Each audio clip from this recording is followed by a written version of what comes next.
Cuando era niño, joven, así como los jóvenes que ustedes vieron hoy.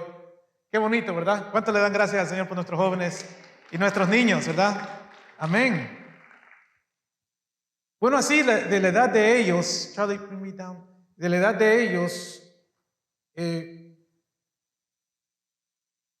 yo a esa edad ya estaba repartiendo tratados en la comunidad donde yo vivía, allá en la ciudad de Hempstead, Long Island. ¿Cuántos aquí son de Nueva York? ¿Alguien de Nueva York acá? Nueva York, una, dos personas. Wow, solo no muchas personas. Pensaría que hubieran más personas de Nueva York. Entonces, hacía una temprana edad, mi papá me llevaba a repartir tratados, me llevaba a hablar a la gente del Señor a esa temprana edad. Y a esa edad yo sabía lo que era la responsabilidad de hacer algo así. Porque mi papá me enseñó que era importante, que era necesario. Mi papá me enseñó el verdadero significado de lo que es la salvación de las almas. Eso fue algo muy, muy importante. Es algo que él quería estar seguro de que sus hijos supieran qué era eso. Mi papá era una de las personas que le predicaba a todos quien querían escuchar. Él estaba ahí, juntamente con mi mamá. Mi mami, levante la mano para que los hermanos la conozcan. Mi mamá, un aplauso al Señor, fuerte hermano, mi mamá. Siempre ha estado al pie del cañón, así como ahora. Mire, siempre al frente, en los estudios bíblicos, en Noche de Poder, al pie del cañón. Así como la ve usted ahí. Y así siempre ha sido toda su vida ministerial. Y con mi papá se iban a predicar. Era algo que, un ejemplo, que nos dieron, que me dieron a mí. Constantemente ellos tenían hermanos, o no mejor que, no hermanos, sino también hermanos, pero más que todo personas que no conocían del Señor. En la casa los invitamos. Ven, invitamos a la casa. Ahí me recuerdo cómo mi papá les hablaba del Señor. Les hablaba del Evangelio. Y para él no hacía diferencia si la persona era rica o si era pobre. No, para él no había diferencia. Pues él le explicaba a todos. Podíamos estar en las calles y le hablaba a la persona que pasaba. Pero también me recuerdo muy bien que íbamos a comer a una pupusería allá en Hempstead. Mi mamá tiene que recordarse. Y ahí le hablaba al dueño de la pupusería. Le hablaba. Y ese señor siempre contento cuando venía mi papá, porque se ponían a hablar mi papá le hablaba del Señor. Porque así era mi papá. A quien sea le hablaba del Señor. Sí. Era el gozo de él. Pero para él la salvación era para todos, no solamente un grupo de gente, era para todos. Y eso es lo que yo aprendí de mi papá. Yo creo que la mejor escuela que yo he recibido fue de él. A pesar de que, mire, este semestre, gloria a Dios, y por dentro estoy brincando y estoy corriendo por todos lados, porque este semestre termino lo que es el seminario. Gloria al Señor. Como le digo, ahorita estoy corriendo por todos estos lados, me estoy tirando contra la banca. No, eso no.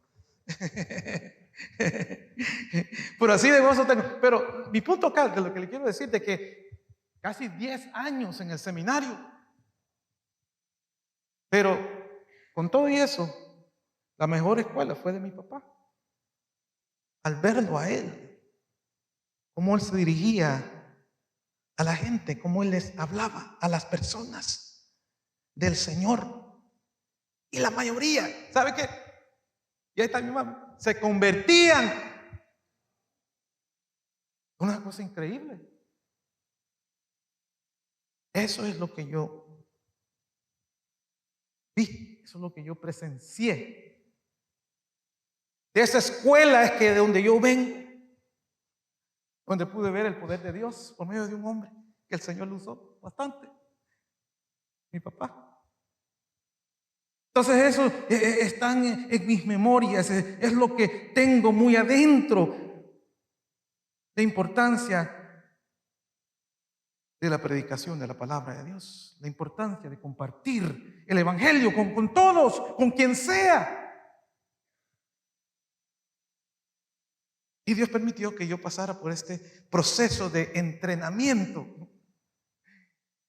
porque hoy por hoy eso ha sido parte de mi escuela, de mi enseñanza, de mi entrenamiento.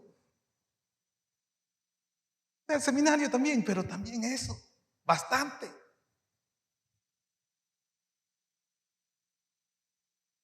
Mi papá era un hombre que era tan seguro de sí mismo en lo que era hablarles a otros del Señor. Había una gran confianza. Él se podía sentar tranquilamente y de un momento a otro como que se le encendía el bombillo y ¡pum!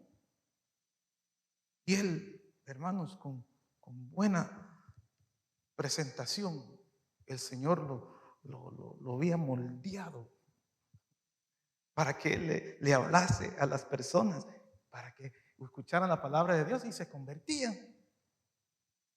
Una cosa maravillosa, gloriosa. Y lo hacía porque él sabía que era un asunto de vida o muerte. Eso es otra cosa, que esto no lo hacemos por un hobby, no lo hacemos porque, bueno, es domingo, vamos a la iglesia. No era eso. Para él y para nosotros debe ser un asunto de vida o muerte.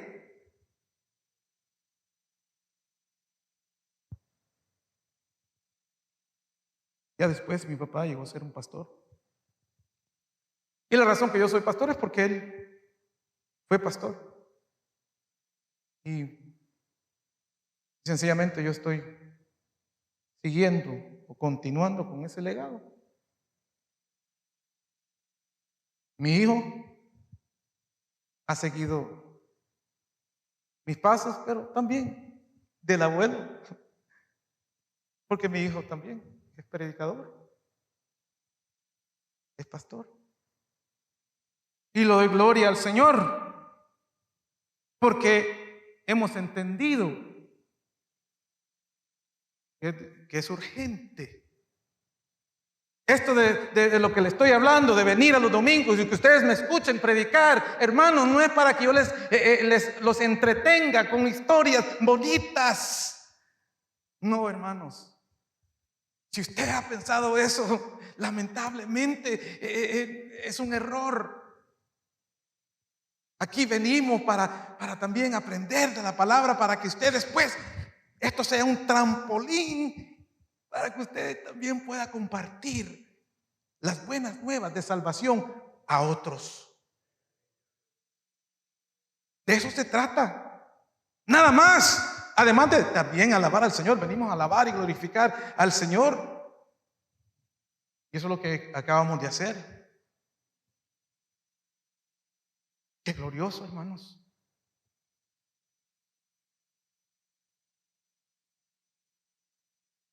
Entonces, tuvo un gran ejemplo.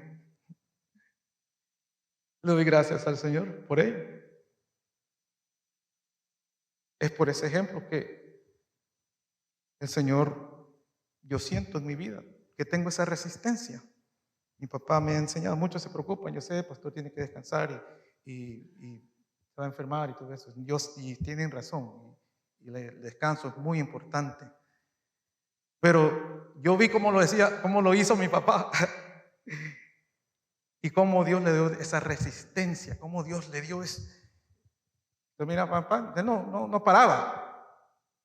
Él no paró hasta su último día, donde mi hermano se había accidentado, él estaba con él, y cuando mi hermano estaba descansando, él estaba en el otro cuarto hablándole a otros de Jesús, del Señor.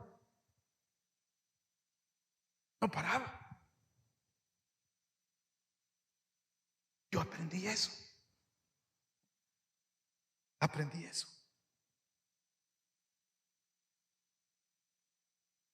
Aprendí lo que es sencillez. Porque, mire, yo por hoy no tengo un carro así de mucho dinero, no tengo una oficina así grande que digamos, no tengo ropa así de cientos o miles de dólares. Y trato por lo menos de venir presentable, ¿verdad? Porque es la iglesia, venimos el domingo a la iglesia. Y cuando no, mi esposa es la que me ayuda y se encarga de estar seguro de que venga presentable. Gracias al Señor por ella. Amén. Pero ninguna de esas cosas, ni carros, ni casas, ni bienes, cosas que no hay problema con eso. Si usted tiene casa y carro y bienes, gloria al Señor. Si usted tiene cuentas bancarias grandes, gloria al Señor. No hay nada de malo con eso, nada de malo. Eso quiere decir que el Señor lo ha bendecido. Y gloria al Señor, hermanos, que el Señor lo bendiga y que lo siga bendiciendo. Solo que para mí, eso no es mi enfoque. Si el Señor me da, gloria a Dios. Pero no es mi enfoque. Mi enfoque, mis queridos hermanos, es la salvación del alma. Ese es mi enfoque. La salvación del alma. Para mí es lo más importante en la vida. Pero con eso hay siempre un reto. Mire, hay personas en las cuales yo les hablo del Señor y también usted. Y se convierten al Señor, reciben al Señor en el momento. Y hermanos, esos son los momentos más gloriosos que pudiésemos tener o presenciar. Es cuando un alma se convierte al Señor. ¿Verdad que sí? Mire, hace como unas 3 o 4 semanas atrás tuvimos la clase de nuevos miembros. Y esa clase fue algo, voy a decir, diferente. Porque lo que regularmente hacemos es que cada uno, cuando viene a la clase, nos da un pequeño testimonio de su vida de cuándo el momento que vino al Señor. ¿Cuándo es que usted recibió al Señor en su corazón, en su vida? Entonces, se llegó donde le tocaba, mejor dicho, al hermano Andrés. Ahora le llamo hermano Andrés, es hermano en el Señor. Y el hermano Andrés con su esposa comenzaron a dar el testimonio, pero que escuchando bien el testimonio y no escuchaba o no decía el momento en el cual ellos habían recibido al Señor como su único Salvador. Habían tenido la experiencia de venir a la iglesia, les encantaba venir a la iglesia, escuchar la palabra de Dios, porque así hay gente que vienen a la iglesia, pero que realmente que se hayan convertido, que hayan entregado su vida al Señor y que vivan para el Señor, eso es otra cosa. No solamente porque venga a la iglesia quiere decir que usted es salvo. Hay que tener cuidado con eso. Porque eso es lo que sucedió ese día. Yo no escuchaba donde él tenía que decir, yo me convertí al Señor y fue este momento, fue este día, así pasó. De un momento a otro, sentí de parte del Señor, del Espíritu Santo de Dios, y los hermanos que estaban ahí presentes se van a recordar. Y yo le dije, Andrés, ¿quieres recibir al Señor como tu único Salvador? Así le pregunté. Y él se me quedó viendo juntamente con la esposa. Ellos desafortunadamente después se tuvieron que mudar. Pero por eso que no están acá. Pero entonces ella comenzó a lagrimar y él también. Y me dijo, pastor, sí, quiero recibir al Señor como mi único Salvador, y la esposa también. Y los que estaban ahí te van a recordar de que en ese momento me puse de pie juntamente con mi esposa y con los hermanos que estábamos presentes, les rodeamos. Y en ese momento, hermanos, oramos por él, por ellos. Y les pedí, y les hice la pregunta, ¿quieren recibir al Señor como su único Salvador? Sí, recibimos al Señor como nuestro único Salvador. Y en ese momento, hermanos, pudimos sentir el Espíritu Santo de Dios. Pudimos, hermanos, orar por ellos. Y ellos recibieron al Señor. Sus nombres fueron escritos en el libro de la vida, porque así dice la palabra de Dios.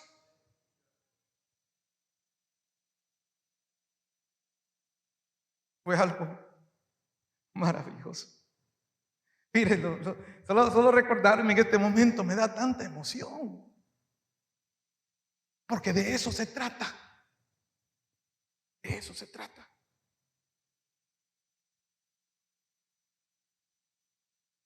Dos semanas antes de eso.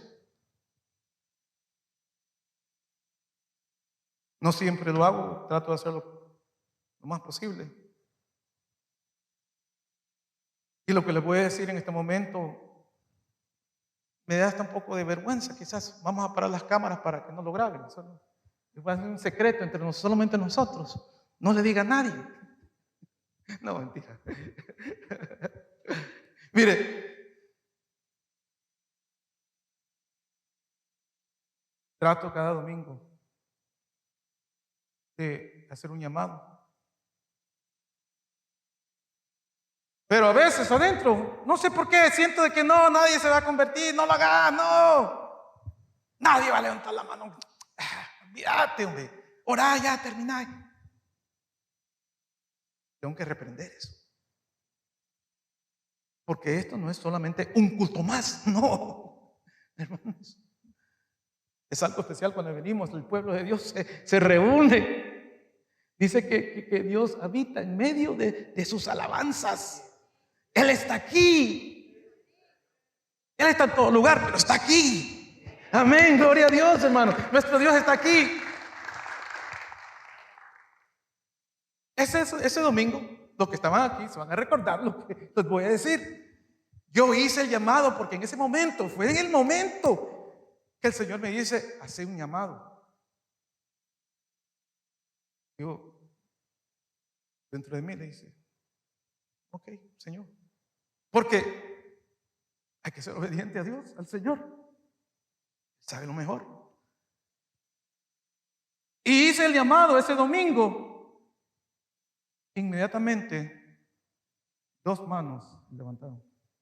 Mire, no fue una cosa que a veces, una vez más voy a hacer el llamado, nada. Levantaron las manos.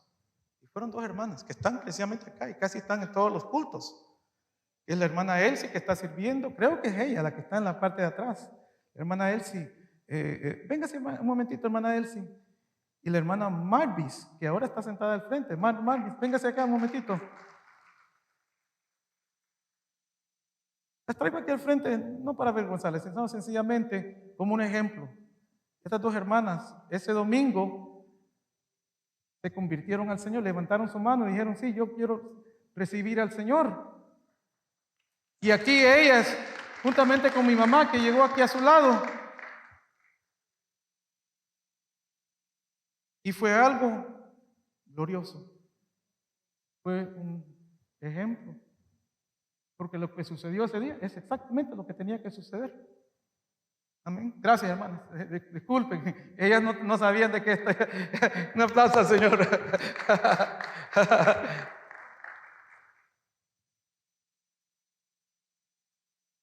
Pero entonces,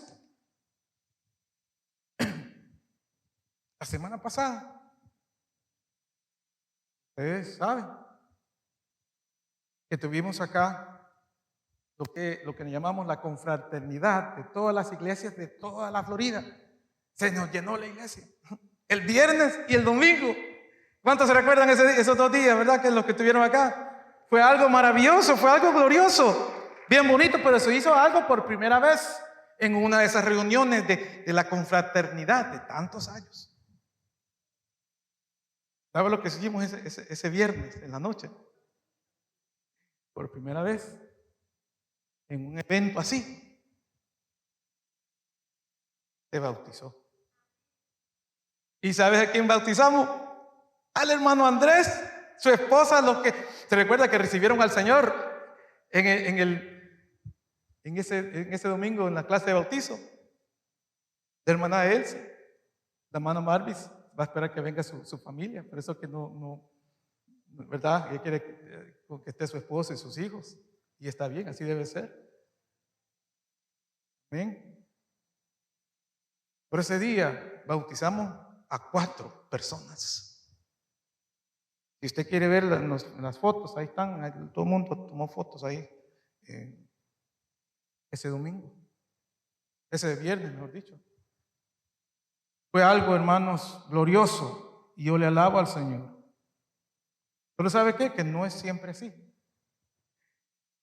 Así debe ser. Que usted le hable del Señor a alguien y la persona se convierta al Señor y que diga, sí, yo acepto al Señor. Así debe ser. Pero no siempre es así. Siempre hay personas que pierden las oportunidades. Es más, he llamado este mensaje, oportunidades perdidas. Porque hay personas que usted le habla del Señor y ¿sabe lo que le dicen? Déjeme pensarlo. ¿Le ha pasado? Que la gente le ha dicho así, que usted le ha hablado del Señor y le dice, déjeme pensarlo, no todavía, en la próxima.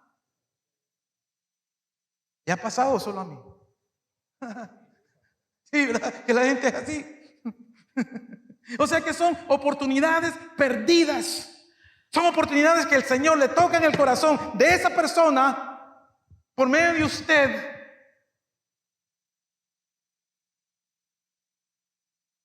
Es la oportunidad más grande de su vida.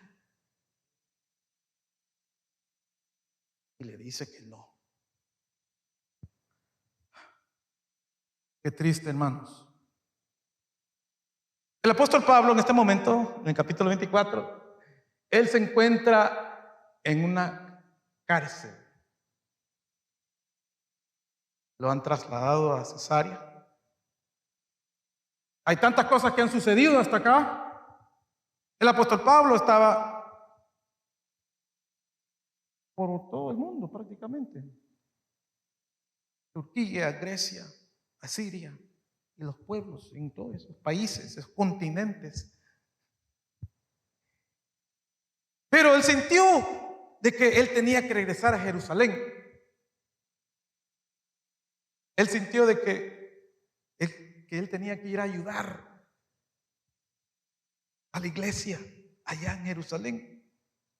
Para la iglesia de Jerusalén era la iglesia madre. Era siempre, regularmente, lo que tiene que suceder es que la iglesia madre es el que manda a los misioneros, es el que da dinero para abrir otras obras. Pero en este caso era al revés. La iglesia en Jerusalén estaba en mal y afrenta. En la iglesia en Jerusalén había mucha gente pobre, necesitada. Y el apóstol Pablo sintió de que no, tenemos que ir allá a Jerusalén y traer esta ofrenda. Bien bonito, bien bonito. Y él va y toca todas las misiones que él mismo abrió, ¿verdad? Que el Señor lo mandó. Esto es que ahora eran iglesias. Y habló con los líderes y hermanos líderes, ayúdenme con esto. Este es el proyecto y les explica el proyecto que vamos a ir quiero ir a dejar una ofrenda especial de amor a la iglesia de Jerusalén, a los hermanos allá. Mire qué bonito. Todos dijeron que sí. No solamente eso, sino que él también va, los demás se van con él.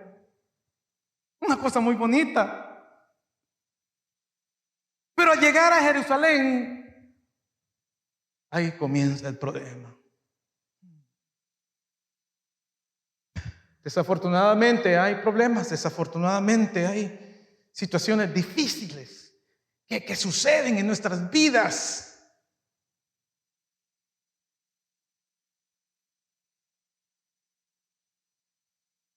Y en Jerusalén, el apóstol Pablo pasó por situaciones muy difíciles, pruebas. Los judíos regulares, no los judíos cristianos, los judíos regulares, no cristianos, lo encuentran en el templo y comienzan a darle duro. Y se hace un tumulto, un riot en inglés, un tumulto. Y gritadera y todo eso. Y gracias a Dios que ahí cerca estaban la policía romana, los soldados romanos. Y les mandan, mira, allá por el templo hay un tumulto, una bulla, gente, y que le están dando duro a un fulano. Y miren, se van corriendo los soldados. Ahora, ellos pensaban de que la persona a quien le estaban dando duro era un egipcio, un revolucionario,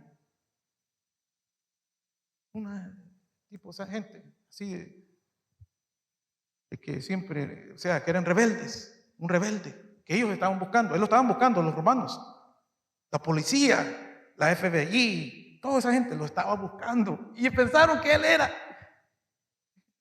Mire, y lo fueron y lo agarraron, lo rescataron, y todo eso es plan de Dios, ¿verdad? Lo rescataron y se lo llevaron. Ya después ahí se dan cuenta que no era el rebelde, el egipcio. Este egipcio era peligroso. Si usted lee el capítulo 22, 21, 22, ahí usted va a leer de que ese rebelde egipcio tenía 4,000 personas que lo seguían, que estaban haciendo problemas a los romanos. Pero se dieron cuenta que no era ese rebelde egipcio, sino que era el apóstol Pablo. ¿Cómo la ve? Y el apóstol Pablo no dice, no, yo no soy ese a que ustedes buscan. Yo soy Pablo de Tarso.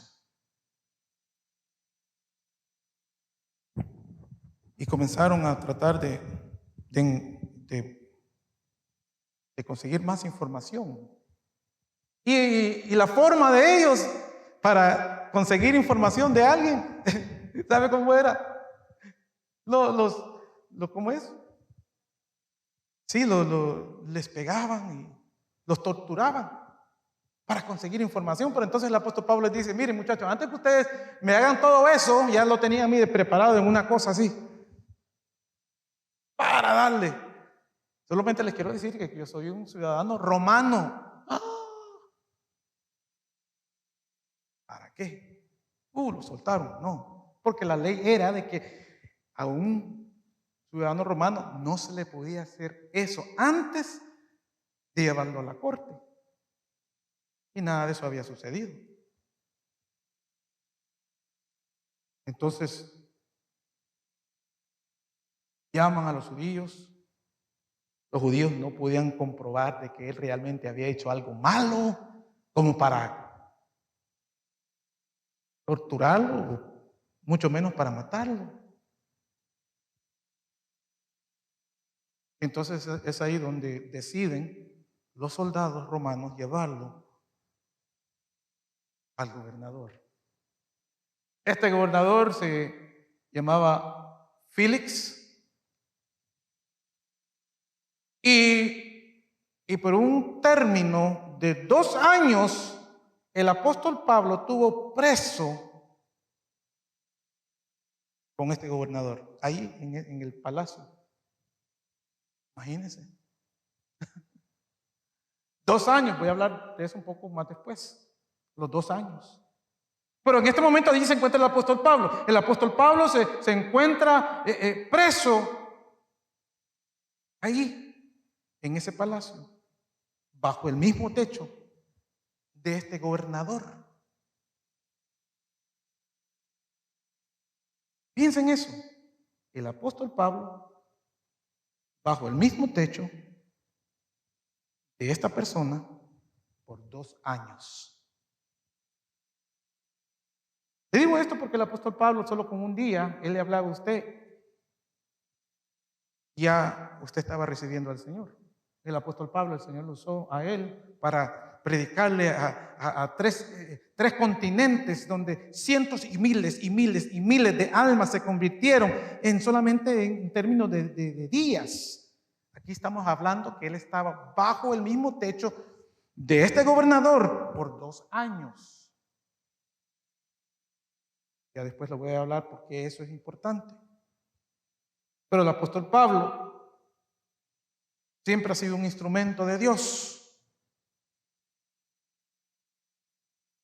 para predicarles a otros del Señor, para predicarles el Evangelio de Jesús.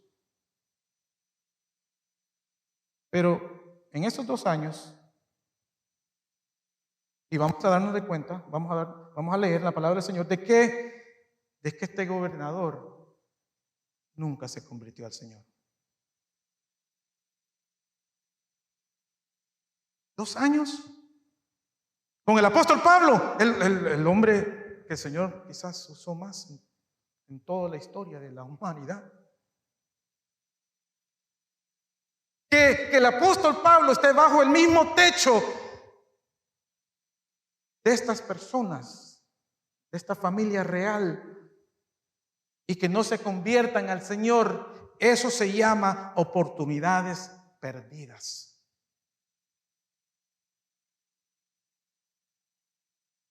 Esto es lo que les decía el apóstol Pablo. Váyase conmigo a Hechos capítulo 24. Vamos a leer del 10 al 15.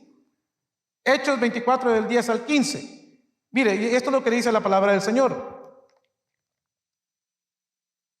Habiéndole hecho señal el gobernador a Pablo para que hablase, éste respondió: porque sé que desde hace muchos años eres juez de esta nación, con buen ánimo haré mi defensa.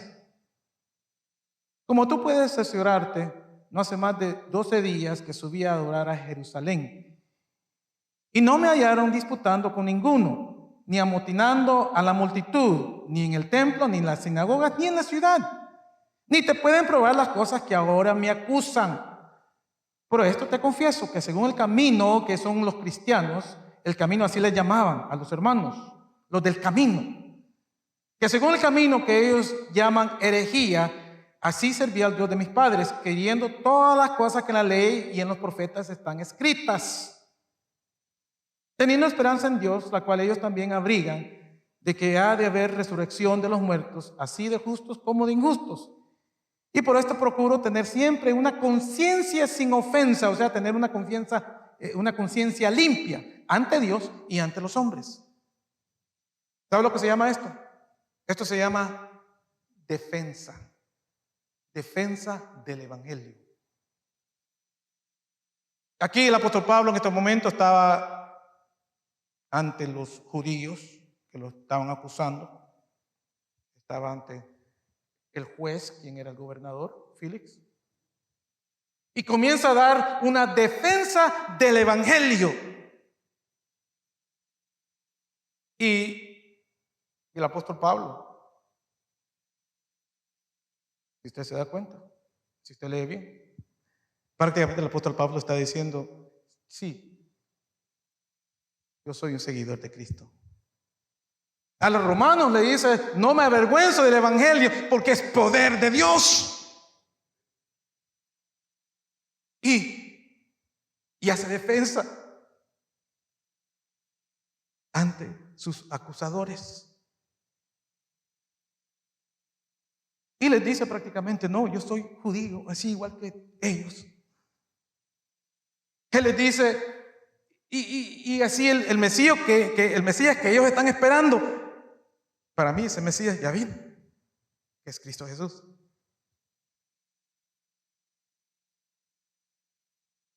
Es por eso que ahora tengo mi conciencia limpia. O sea que el apóstol Pablo estaba diciendo: soy inocente, no soy un rebelde, no soy un terrorista. Él estaba diciendo que yo no soy culpable de ninguna de las acusaciones que ellos me están haciendo. Y es por eso que en el verso 16 dice que su conciencia está limpia. Me gusta eso. Me gusta el hecho de que el apóstol Pablo dice que su conciencia está limpia. Porque eso es lo que hace el Señor, hermanos. El Señor nos limpia. Él nos limpia de todo pecado, nos limpia de los pecados de antes, del pasado, porque eso es lo que pasa muchas veces, ¿verdad? Hay mucha gente que me dice, pastor, el pasado, yo hice esto y lo otro, y no pueden dejar su pasado. Pero eso es lo que hace el Evangelio nos limpia de nuestros pecados pasados, presentes. Eso es lo que hace el Evangelio de Jesús. Me gusta lo que dice el apóstol Pablo a los Romanos capítulo 8, versículo 1, dice: ahora pues, ninguna condenación hay para los que están en Cristo Jesús. Y a los Corintios, 2 Corintios capítulo 5, versículo 17, dice: de modo que si alguno está en Cristo, nueva criatura es. Las cosas viejas pasaron, he aquí que todas son hechas nuevas.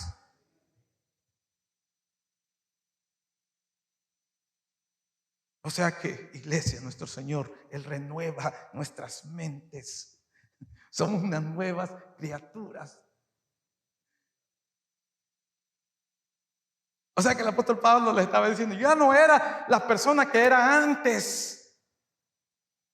Ya no era la persona que perseguía a los cristianos. No era la persona con ese odio. No era la persona con esa amargura, con ese enojo.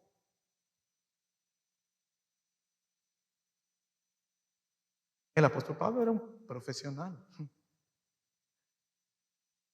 A los 20 y pico de años, cuando él estaba en esto de perseguir a los cristianos, que era un jovencito, igual como yo, jovencito. Mire, a esa edad ya él estaba a punto de llegar a lo que es la fama. Él estaba a punto de pasarle a su maestro Gamaliel. Gamaliel era lo máximo, hasta el día de hoy, a lo máximo en Israel. El apóstol Pablo iba por ese camino. Él iba por el camino de ser el sumo sacerdote, de ser la persona más famosa en Israel, pero tenía odio, tenía amargura y enojo en su corazón. Queriendo decir esto, hermanos, que solamente porque usted es un profesional no quiere decir que usted esté libre de todas estas cosas. Y los conozco profesionales, conozco personas que tienen títulos, que son las personas que más tristes, más solas, se sienten solas. Son personas que usted escucha que se tiran de un edificio, o que se tiran, se matan tirándose tiro. Y como que uno se rasca la cabeza, pero ¿qué le pasó? Ese señor era un tremendo actor y había ganado todos los premios, pero se mató. Solamente porque usted es un profesional no quiere decir que usted esté libre. Libre significa estar libre en Cristo Jesús. Ahí estamos libres.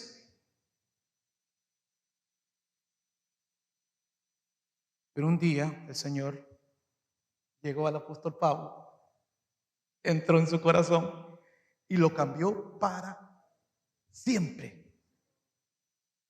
¿Usted me escucha lo que le estoy diciendo? Porque así es el Señor. Él nos cambia para siempre. Ahí no hay vuelta atrás.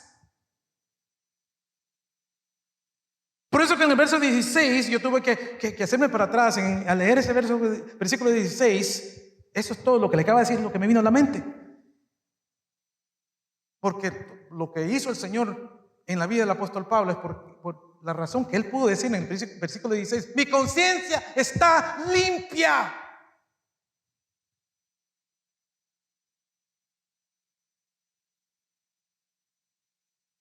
Muy interesante. Y ahora, si usted va al versículo 22, ahí usted va a leer de que este gobernador le dice al apóstol Pablo y lo llama y le dice: ¿sabes qué, Pablo? Yo sí sé lo que es el evangelio. Es más, las palabras que usa exactamente, dice: estoy bien informado del evangelio. O sea que él le confiesa, él le dice al apóstol Pablo que él conoce, o que conocía bien de lo que es ser un cristiano. Él conocía bien lo que era el evangelio, pero no era salvo. Y ahí está la cuestión, de que la persona puede tener todo el conocimiento, pero si no lo tiene aquí en el corazón, de nada le sirve.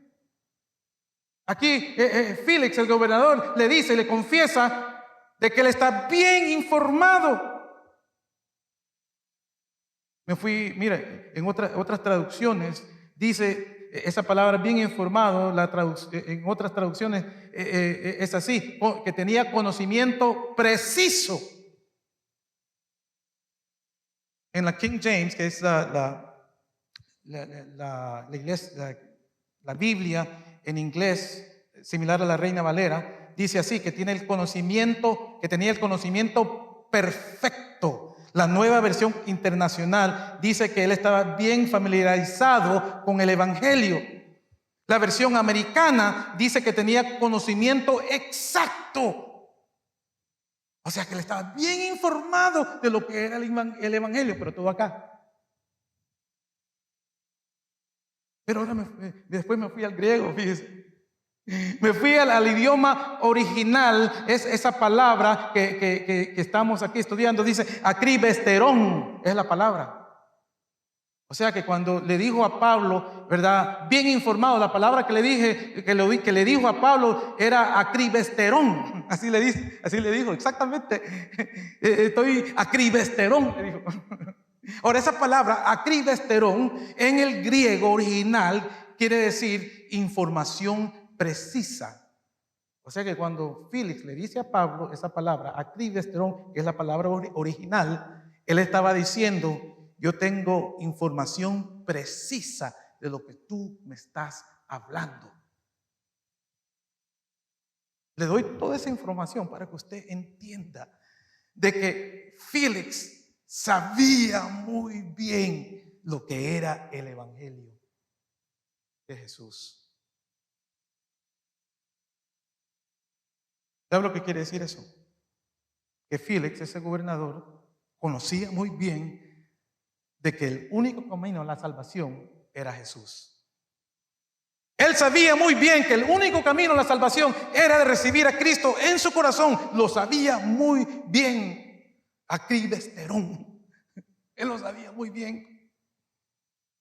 Él sabía, acribesterón, él sabía de que el evangelio era lo que le iba a cambiar a él su vida. A estas alturas, ese gobernador Félix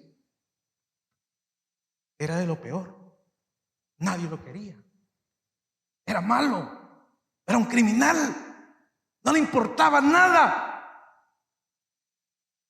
Pero vivía bien, por supuesto.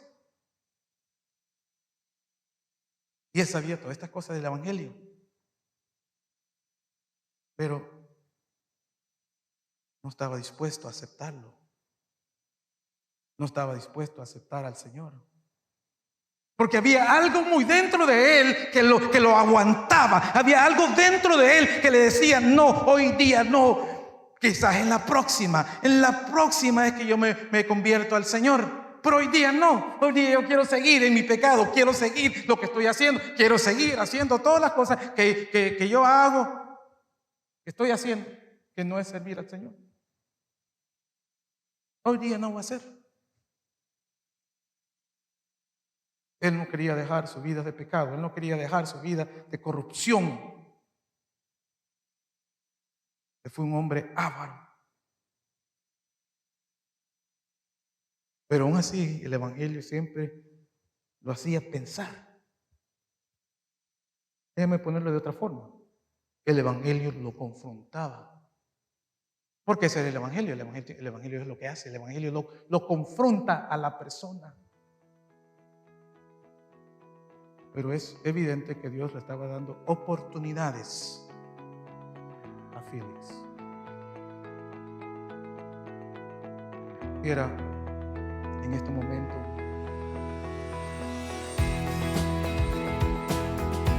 Saludos, les habla el pastor Manny. Agradecemos mucho por su sintonía. Para nosotros es de gran bendición. Si a usted le gustó el mensaje de hoy, tenemos la opción de que usted lo puede bajar a su computadora, compartirlo con otros. Visítenos a nuestra iglesia aquí en Boynton Beach. Dios lo bendiga mucho.